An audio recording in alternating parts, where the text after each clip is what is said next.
Bonsoir mes amis, heureux de vous retrouver sur un nouveau thème. Ça fait 2 jours depuis qu'on n'a pas présenté une vidéo. On va revenir aujourd'hui sur le paiement et le calcul de l'IBS. Bien entendu, comme nous avons l'habitude de le faire, nous allons présenter un cas pratique, n'est-ce pas? C'est un raccourci, on comprend nettement mieux à travers les exemples chiffrés. Donc pour aujourd'hui, le cas de notre société, il s'agit bien de la Sarrié-Sad qui fabrique des citernes, n'est-ce pas? On en a besoin parce que c'est l'approche de l'été. Demain, 21 mai, c'est le premier jour de l'été, donc on aura besoin de beaucoup de citernes. J'espère que M. Issad nous en fournira. Donc, le bénéfice de 2014 s'élève à 2 800 000. Le bénéfice de 2015 s'élève à 3 100 000. Ce bénéfice est connu au 15 avril 2016. Nous allons voir dans un instant pourquoi nous avons donné ce détail. Puis, le bénéfice de 2016 s'élève à 3 400 000. Qu'est-ce qu'on nous demande de faire? Déterminer le montant à payer au titre des acomptes provisionnels et liquider l'IBS de l'exercice 2016, sachant qu'il s'agit d'une société de fabrication, donc le taux d'IBS retenu est celui de 19%. Parfait. Donc, passons directement. Il faut juste mentionner un détail. Okay? Le montant de l'IBS dû au titre de l'année ne se paye pas en une seule fois, en un seul bloc. D'accord? Il y a un système qu'on appelle le système des acomptes provisionnels, c'est-à-dire ce sont des avances, n'est-ce pas, que l'on donne à l'État. Puis, à la fin, quand on aura calculé notre montant de l'IBS à payer, on déduira tout simplement ce que nous avons déjà payé au titre de l'année. Ces acomptes provisionnels, bien entendu, nous les payons alors qu'on ne connaît pas encore le résultat de l'année, n'est-ce pas? Donc, qu'est-ce qu'il faut faire? Il faut se baser sur le résultat de l'exercice précédent, tout simplement, n'est-ce pas? Donc, le montant à payer au titre de l'acompte provisionnel, c'est 30% de l'impôt payé au titre de l'année précédente. Ok? Parfait. Donc, on va commencer par le premier acompte.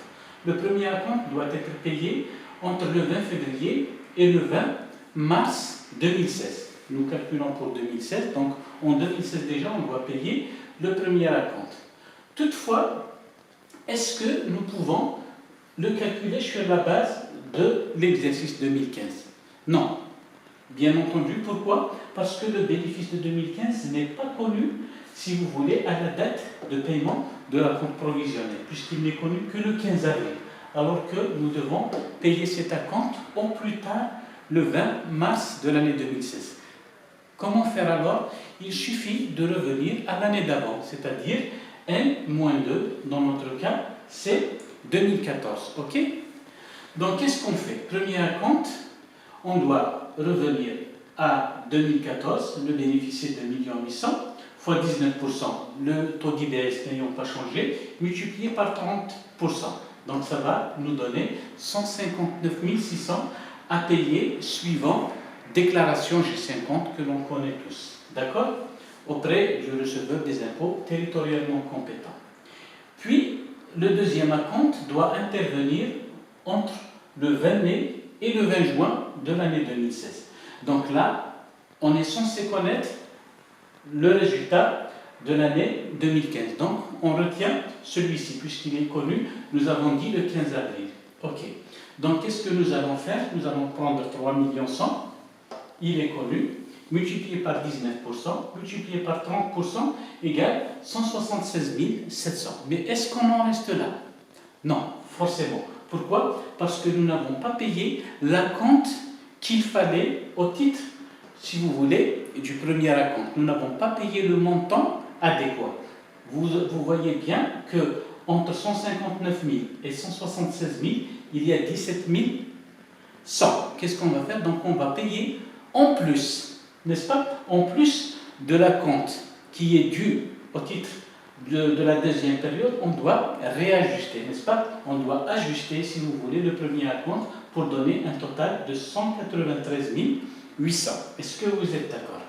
Parfait. Puis pour le troisième acompte, en principe, c'est bien simple.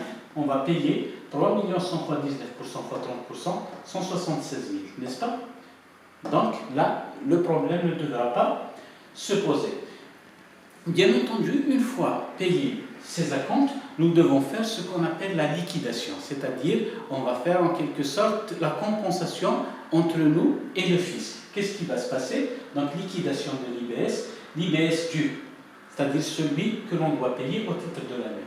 3 400 000 fois 19%, ça nous donne 646 000, mais bien entendu, il faut déduire le montant des acomptes déjà versés, n'est-ce pas, sous peine de double emploi, n'est-ce pas, moins 530 100, ça nous donne un solde de liquidation, ou bien, si vous voulez, un acompte de liquidation qui est de 115 900 dinars, c'est ce que l'on doit payer au plus tard le 30 avril, c'est-à-dire le délai pour le dépôt du bilan de l'année 2016. Bien entendu, il doit intervenir au plus tard le 30 avril de l'année 2017, n'est-ce pas? Bien entendu, maintenant, voyons avec les écritures comptables qu'est-ce que l'on doit faire, n'est-ce pas? Au paiement, lors du paiement de chaque acompte, qu'est-ce qu'on va faire? On va débiter, si vous voulez, un compte de créance. Il s'agit bien du 444. C'est un compte de créance État, impôt sur le résultat, n'est-ce pas? À chaque fois que l'on paye un acompte, on doit le mentionner au débit. Il est tout à fait normal parce qu'il s'agit là, bel et bien, d'une créance, n'est-ce pas? Donc, au premier acompte, nous avons payé 159 600. Quel est le compte de contrepartie que nous avons payé par banque? 159 600. D'accord? Pour le deuxième acompte, c'est-à-dire l'acompte proprement dit, plus l'ajustement, nous avons dit c'est 193 800. Même chose, 193 800. Et enfin, au titre du dernier acompte, 176 700. La même chose ici. N'est-ce pas?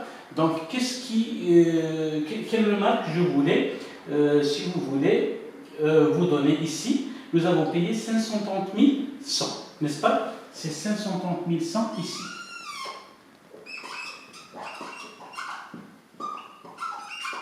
N'est-ce pas? Donc, qu'est-ce qu'on va faire par la suite au moment de la constatation de l'IBS proprement dit? Donc, on va faire 695 impôts sur les bénéfices basés sur les résultats des activités ordinaires ou tout simplement impôts sur le bénéfice des sociétés. Donc, on va, bien entendu, débiter ce compte pour quel montant? Nous avons dit pour 646 000, n'est-ce pas? 646 000.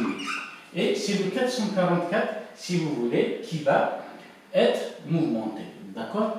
Ce n'est pas grave, on va le toucher ici à 646 000. D'accord? Donc, qu'est-ce qui va se passer ici? Nous allons créditer le 444 de 646 000. Il a été débité, si vous voulez, de 530 100 et bien entendu, le solde de liquidation que l'on doit payer, il est de 115 900, n'est-ce pas? Si vous voulez, on va mettre ici le 646 000, n'est-ce pas? Et de ce côté-là, nous allons garder 530 100, n'est-ce pas? 530 100, suivez avec moi, 530 000. D'accord? Donc, qu'est-ce qui va se passer pour solder ce compte-là? Donc, il faudra rajouter ici un solde créditeur de 115 900, n'est-ce pas? Et le solde créditeur, là, nous l'avons passé du côté du débit, c'est naturel, c'est le principe même de la partie double, n'est-ce pas? On va mettre le solde créditeur au débit et le solde débiteur éventuellement au crédit, de manière à équilibrer le compte. Donc nous avons dit, c'est le principe de la partie double. Bien entendu, lorsque nous aurons si vous voulez, rouvert le compte, vous réouvert le compte, donc ce 115 900, il va passer de l'autre côté, n'est-ce pas? 115 000, d'accord? Il va passer ici. C'est, si vous voulez, sa place conventionnelle, n'est-ce pas? Et bien entendu, pour le solder, qu'est-ce qu'on va faire? On va mettre 115 900 au débit par le crédit du 115 900. Voilà. Donc, si vous voyez ici, l'ensemble des mouvements créditeurs du compte 512, il va bien nous donner le montant total des 646 000 qui est le montant de l'IBS dû au titre de l'année 2016. D'accord? Donc, retenons que l'IBS est dorénavant payable uniquement suivant déclaration spontanée. D'accord? La fameuse déclaration G50. D'accord? Que ce soit pour les acomptes annuels, que ce soit pour l'acompte de liquidation, on paye tout ça par voie de G50. Il y a un autre détail que je voudrais vous rajouter. S'il arrive que nous payons trop d'IBS au cours de l'année, donc, si vous voulez, nous aurons ici un solde du 444 débiteur. Qu'est-ce qui va se passer? Dans le temps, il y a quelques années, il fallait introduire une réclamation auprès des services fiscaux pour le remboursement du trop versé, n'est-ce pas? Mais maintenant, la législation fiscale a aménagé un petit peu les choses. Elle vous dit que le supplément de l'impôt IBS payé au titre des acomptes, si vous voulez, vous allez l'utiliser, vous allez le consommer au titre des acomptes à venir de manière à ne pas alourdir le contentieux. D'accord? Donc, j'espère que le message est passé. J'espère que c'est un petit peu mieux cette fois-ci, que c'est un peu fluide. Bien, la prochaine fois, j'espère bien, nous allons revenir sur la question des impôts différés, n'est-ce pas? La question des impôts différés, nous savons qu'elle a posé suffisamment de problèmes avec les praticiens, aussi bien les comptables que les fiscalistes. Nous allons essayer de vulgariser la chose de la meilleure manière qui soit. D'ici là, je vous remercie de votre attention et à très bientôt.